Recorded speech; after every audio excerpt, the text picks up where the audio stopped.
నిన్నటి current affairs చివరి ప్రశ్నకు సమాధానం. ఈశాన్య రాష్ట్రాలైన మణిపూర్, త్రిపుర, మేఘాలయ ఎప్పుడు ఏర్పడ్డాయి?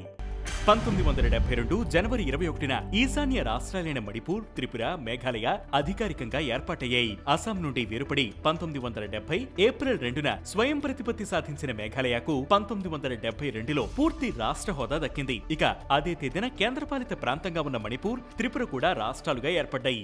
ఇక మొదటిది జమ్మూ కశ్మీర్ మహిళా సిఆర్పీఎఫ్ ఆఫీసర్ కు అరుదైన గౌరవం. జమ్మూ కశ్మీర్ కు చెందిన సిఆర్పీఎఫ్ అసిస్టెంట్ కమాండర్ సిమ్రాన్ బాలాకు అరుదైన గౌరవం దక్కింది. రిపబ్లిక్ డే పరేడ్ లో సిఆర్పీఎఫ్ మేల్ కంటింజెంట్ కు ఆమె నాయకత్వం వహించనున్నారు.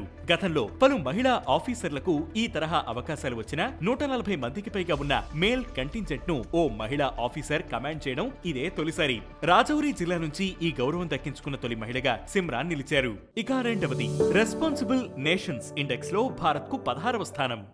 రెస్పాన్సిబుల్ నేషన్స్ ఇండెక్స్ జాబితాలో భారత్ 16వ స్థానంలో నిలిచింది.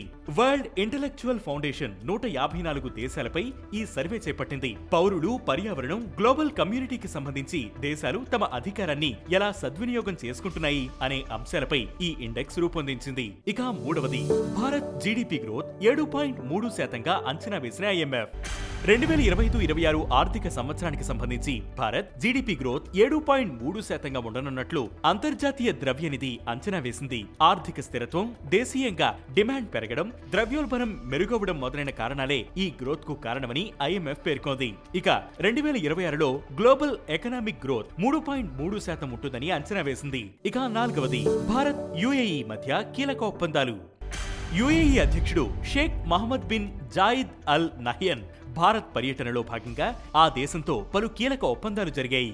ఏఐ, న్యూక్లియర్ రియాక్టర్లు, defence, energy, security, counter terrorism విభాగాల్లో ఇరు దేశాలు పరస్పరం కృషి చేసుకునేందుకు అంగీకరించాయి. 2032 నాటికి భారత్, యుఏఈ మధ్య ట్రేడ్ విలువ $200 బిలియన్ చేరడమే లక్ష్యంగా కృషి చేయాలని ఒప్పందం చేసుకున్నాయి.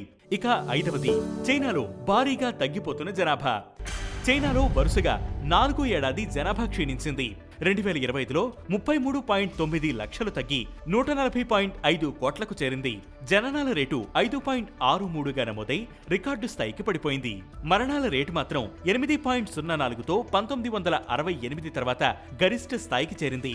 యువత పెళ్లిళ్లపై విముఖత చూపడం, పెరిగిన జీవన వ్యయం వల్ల దంపతులు పిల్లలు వద్దనుకోవడం ఇందుకు కారణాలు. ఇక ఈ రోజు current affairs question: handloom capital of India అని ఏ రాష్ట్రాన్ని పిలుస్తారు? ఈ ప్రశ్నకు సమాధానం మీరే కామెంట్ చేయండి.